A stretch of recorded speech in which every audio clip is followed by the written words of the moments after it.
Chapter 11, A Vision for You. For most normal folks, drinking means conviviality, companionship, and colorful imagination. It means release from care, boredom, and worry. It is joyous intimacy with friends and a feeling that life is good. But not so with us. In those last days of heavy drinking, the old pleasures were gone. They were but memories. Never could we recapture the great moments of the past. There was an insistent yearning to enjoy life as we once did, and a heartbreaking obsession that some new miracle of control would enable us to do it. There was always one more attempt and one more failure. The less people tolerated us, the more we withdrew from society, from life itself. As we became subjects of King Alcohol, shivering denizens of his mad realm, the chilling vapor that is loneliness settled down. It thickened, ever becoming blacker. Some of us sought out sordid places, hoping to find understanding, companionship, and approval. Momentarily we did. Then would come oblivion and the awful awakening to face the hideous four horsemen: terror, bewilderment, frustration, despair. Unhappy drinkers who read this page will understand. Now and then, a serious drinker, being dry at the moment, says, "I don't miss it at all. Feel better, work better, having a better time."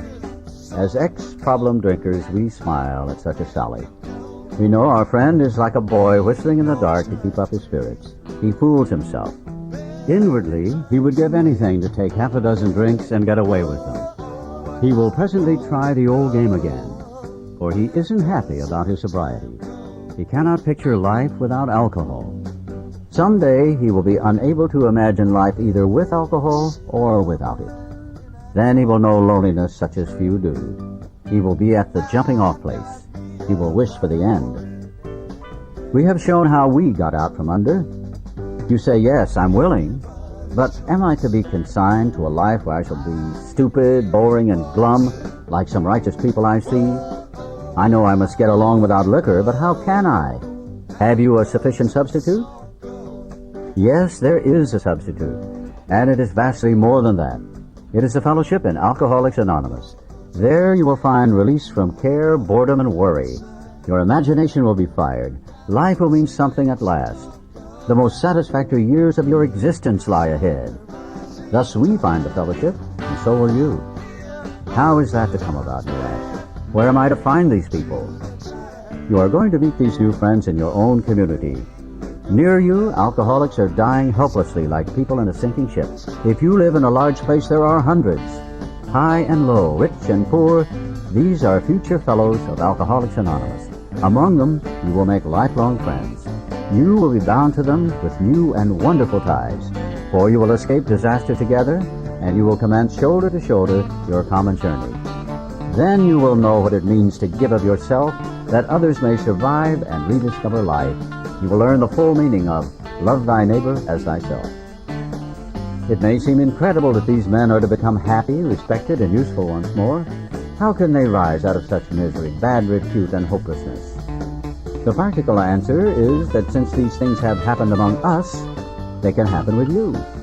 Should you wish them above all else, and be willing to make use of our experience, we are sure they will come.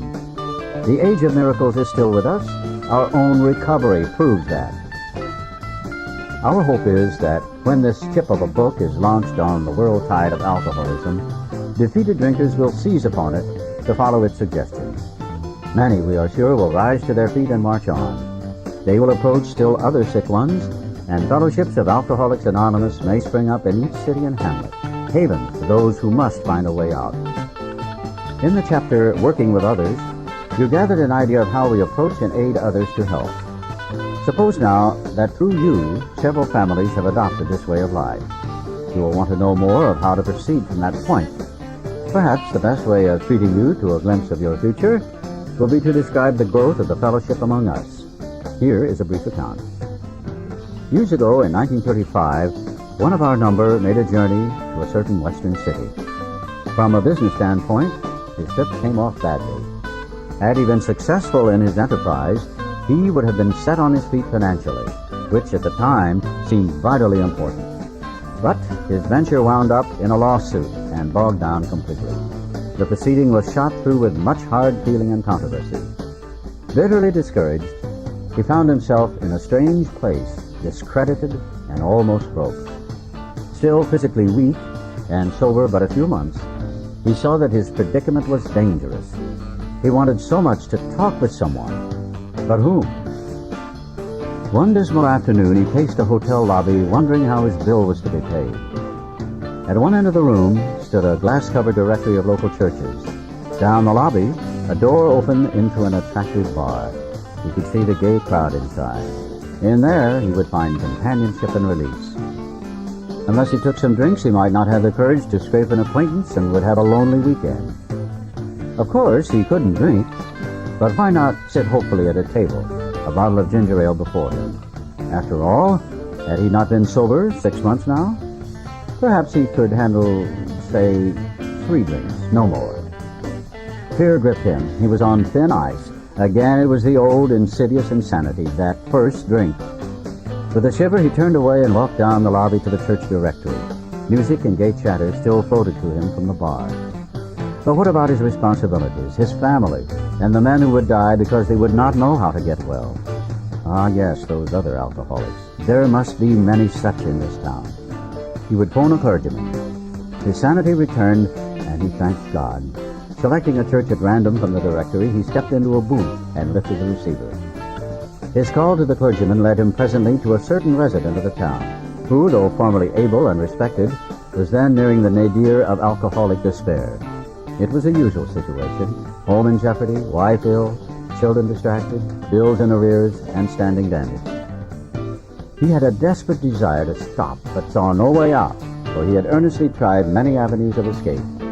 Painfully aware of being somehow abnormal, the man did not fully realize what it meant to be an alcoholic. A footnote here informs that this refers to Bill's first visit with Dr. Bob. These men later became co-founders of AA. Bill's story opens the text of this book. Dr. Bob's heads the story section. When our friend related his experience, the man agreed that no amount of willpower he might muster could stop his drinking for long. A spiritual experience, he conceded, was absolutely necessary. But the price seemed high upon the basis suggested. He told how he lived in constant worry about those who might find out about his alcoholism. He had, of course, the familiar alcoholic obsession that few knew of his drinking. Why, he argued, should he lose the remainder of his business, only to bring still more suffering to his family by foolishly admitting his plight to people from whom he made his livelihood? He would do anything, he said, but that. Being intrigued, however, he invited our friend to his home. Some time later, and just as he thought he was getting control of his liquor situation, he went on a roaring bender. For him, this was the spree that ended all sprees. He saw that he would have to face his problems squarely, that God might give him mastery. One morning he took the bull by the horns and set out to tell those he feared what his trouble had been. He found himself surprisingly well received, and learned that many knew of his drinking. Stepping into his car, he made the rounds of people he had hurt. He trembled as he went about, for this might mean ruin, particularly to a person in his line of business. At midnight, he came home exhausted, but very happy. He has not had a drink since. As we shall see, he now means a great deal to his community, and the major liabilities of 30 years of hard drinking have been repaired in 4. But life was not easy for the two friends. Plenty of difficulties presented themselves. Both saw they must keep spiritually active. One day, they called up the head nurse of a local hospital. They explained their need and inquired if she had a first-class alcoholic prospect. She replied, "Yes, we've got a corker. He's just beaten up a couple of nurses. Goes off his head completely when he's drinking. He's a grand chap when he's sober, though he's been in here 8 times in the last 6 months. Understand he was once a well-known lawyer in town, but just now we've got him strapped down tight." A footnote tells us that this refers to Bill's and Dr. Bob's first visit to AA number 3. This resulted in AA's first group at Akron, Ohio in 1935. Here was a prospect, all right, but by the description, none too promising. The use of spiritual principles in such cases was not so well understood as it is now. But one of the friends said, Put him in a private room. We'll be down. 2 days later, a future fellow of Alcoholics Anonymous stared glassily at the strangers beside his bed. "Who are you fellows, and why this private room? I was always in a ward before," said one of the visitors. "We're giving you a treatment for alcoholism." Hopelessness was written large on the man's face as he replied, "Oh, but that's no use. Nothing would fix me. I'm a goner. The last 3 times I got drunk on the way home from here. I'm afraid to go out the door. I can't understand it." For an hour, the two friends told him about their drinking experiences. Over and over he would say, that's me, I drink like that." The man in the bed was told of the acute poisoning from which he suffered, how it deteriorates the body of an alcoholic and warps his mind. There was much talk about the mental state preceding the first drink. "Yes, that's me," said the sick man, "the very image. You fellows know your stuff all right, but I don't see what good it'll do. You fellows are somebody. I was once, but I'm a nobody now. From what you tell me, I know more than ever I can't stop." At this, both visitors burst into a laugh. Said the future fellow anonymous, "Damn little to laugh about that I can see." The two friends spoke of their spiritual experience and told him about the course of action they carried out. He interrupted. "I used to be strong for the church, but that won't fix it. I prayed to God on hangover mornings and sworn that I'd never touch another drop, but by 9 o'clock I'd be boiled as an owl." Next day found the prospect more receptive. He'd been thinking it over. "Maybe you're right," he said. "God ought to be able to do anything." Then he added, "He sure didn't do much for me when I was trying to fight this booze racket alone." On the 3rd day, the lawyer gave his life to the care and direction of his Creator and said he was perfectly willing to do anything necessary. His wife came, scarcely daring to be hopeful, though she thought she saw something different about her husband already. He had begun to have a spiritual experience. That afternoon, he put on his clothes and walked from the hospital a free man. He entered a political campaign, making speeches, frequenting men's gathering places of all sorts, often stayed up all night. He lost the race by only a narrow margin, but he had found God, and in finding God, had found himself. That was in June 1935. He never drank again. He, too, has become a respected and useful member of his community. He has helped other men recover, and is a power in the church from which he was long absent. So you see, there were 3 alcoholics in that town who now felt they had to give to others what they had found or be sunk. After several failures to find others, a 4th turned up. He came through an acquaintance who had heard the good news. He proved to be a devil-may-care young fellow whose parents could not make out whether he wanted to stop drinking or not. They were deeply religious people, much shocked by their son's refusal to have anything to do with the church. He suffered horribly from his sprees, but it seemed as if nothing could be done for him. He consented, however, to go to the hospital, where he occupied the very room recently vacated by the lawyer. He had 3 visitors. After a bit, he said, "The way you fellows put this spiritual stuff makes sense. I'm ready to do business. I guess the old folks are right after all." So one more was added to the fellowship. All this time, our friend of the hotel lobby incident remained in that town. He was there 3 months. He now returned home, leaving behind his first acquaintances, the lawyer and the devil-may-care chap. These men had found something brand new in life. Though they knew they must help other alcoholics if they would remain sober, that motive became secondary. It was transcended by the happiness they found in giving themselves for others. They shared their homes, their slender resources, and gladly devoted their spare hours to fellow sufferers. They were willing by day or night to place a new man in the hospital and visit him afterwards. They grew in numbers. They experienced a few distressing failures, but in those cases they made an effort to bring the man's family into a spiritual way of living, thus relieving much worry and suffering. A year and 6 months later, these 3 had succeeded with 7 more. Seeing much of each other, scarce an evening passed that someone's home did not shelter a little gathering of men and women, happy in their release, and constantly thinking how they might present their discovery to some newcomer. In addition to these casual get-togethers, it became customary to set apart one night a week for a meeting, to be attended by anyone or everyone interested in a spiritual way of life. Aside from fellowship and sociability, the prime object was to provide a time and place where new people might bring their problems. Outsiders became interested. One man and his wife placed their large home at the disposal of this strangely assorted crowd. This couple has since become so fascinated that they have dedicated their home to the work.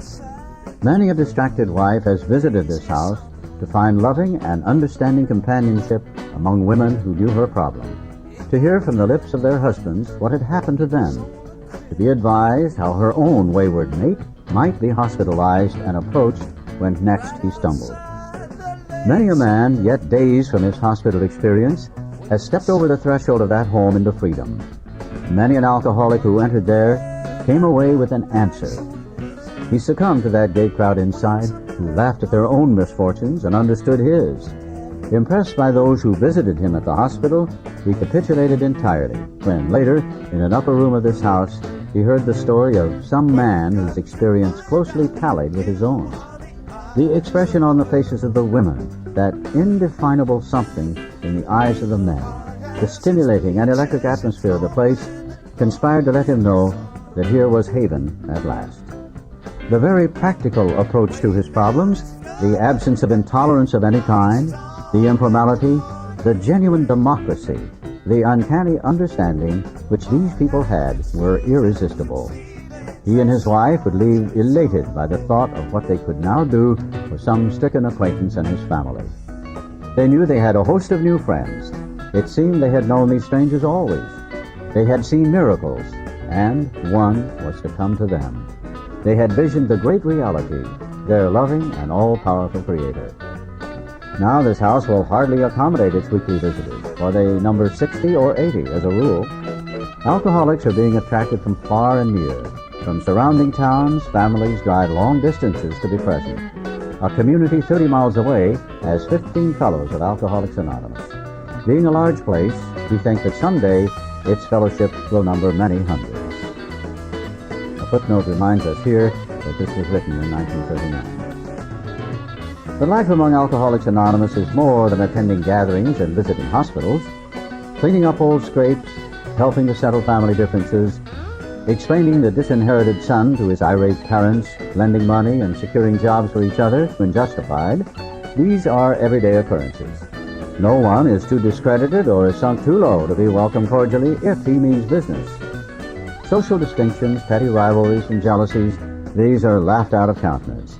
Being wrecked in the same vessel, being restored and united under one God, with hearts and minds attuned to the welfare of others, the things which matter so much to some people no longer signify much to them. How could they?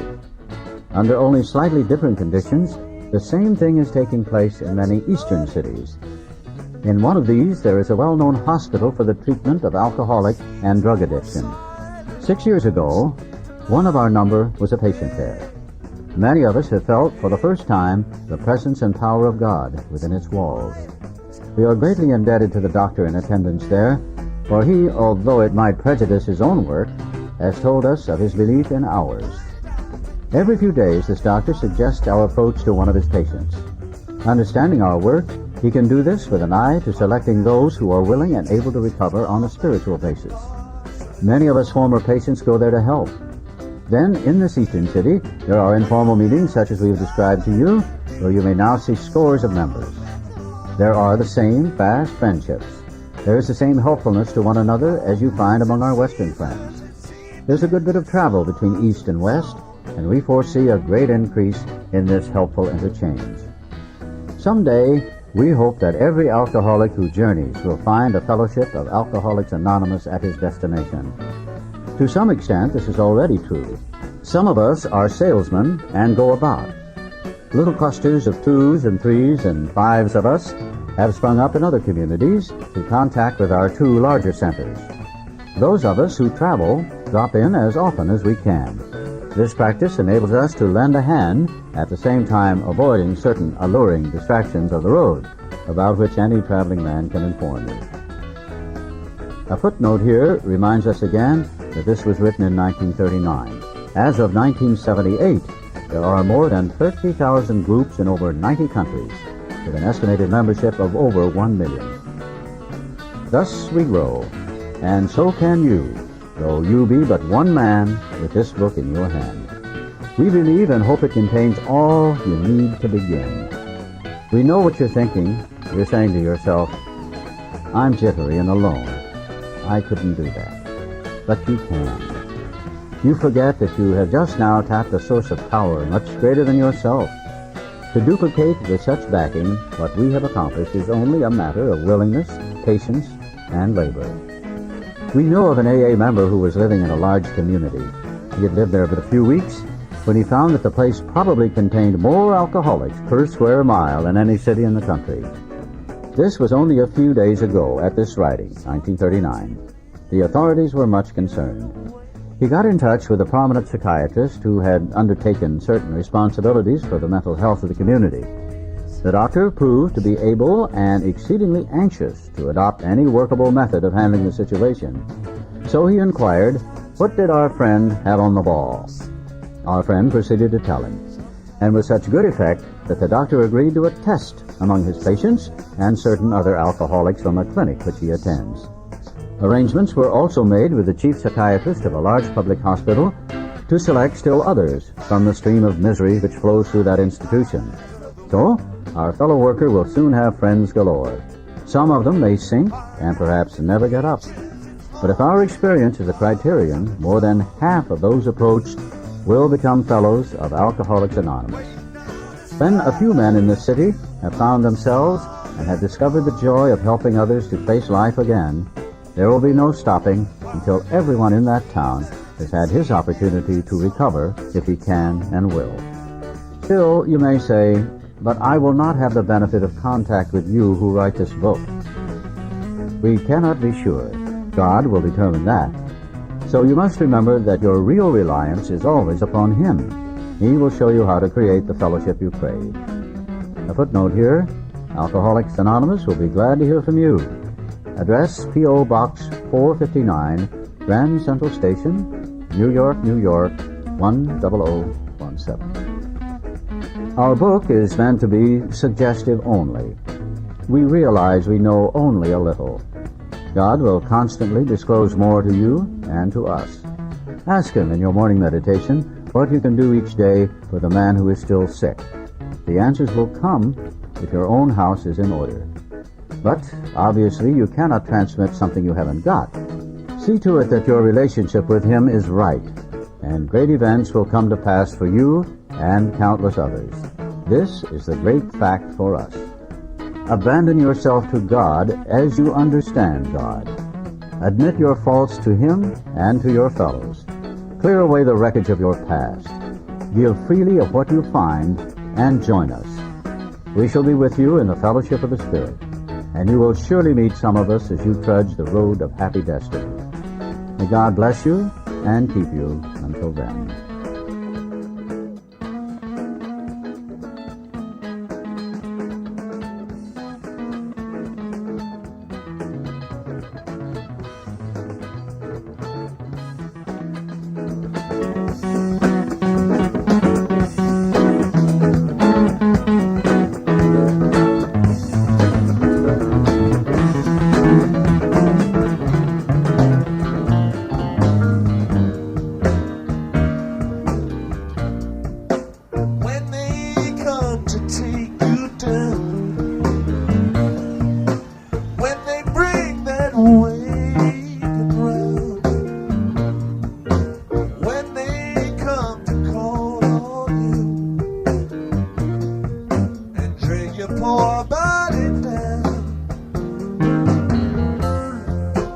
Just one thing I ask of you.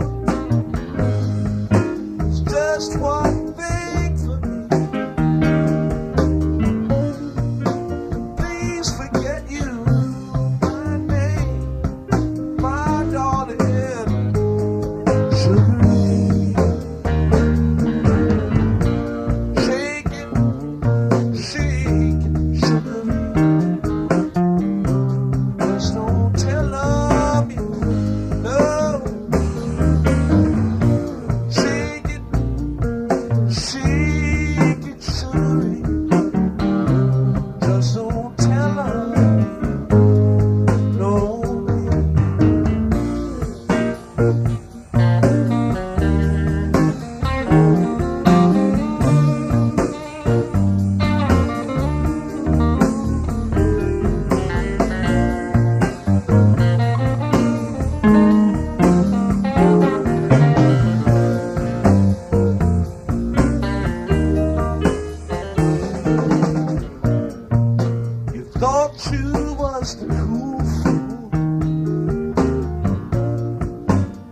never could do no wrong.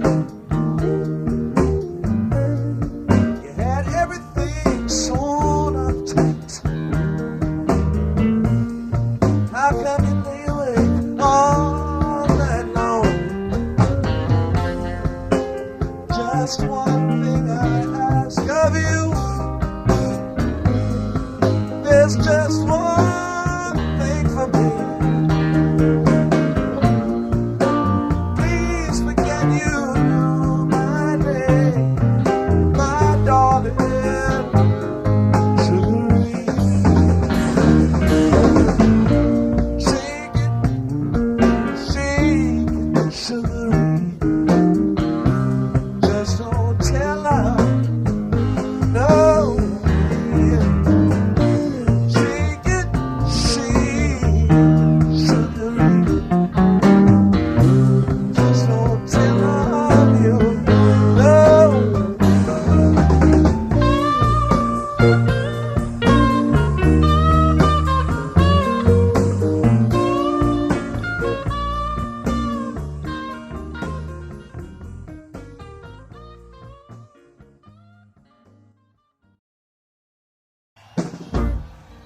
Sunshine daydream, walk you in the tall trees, going where the wind goes, blooming, blooming like a red rose.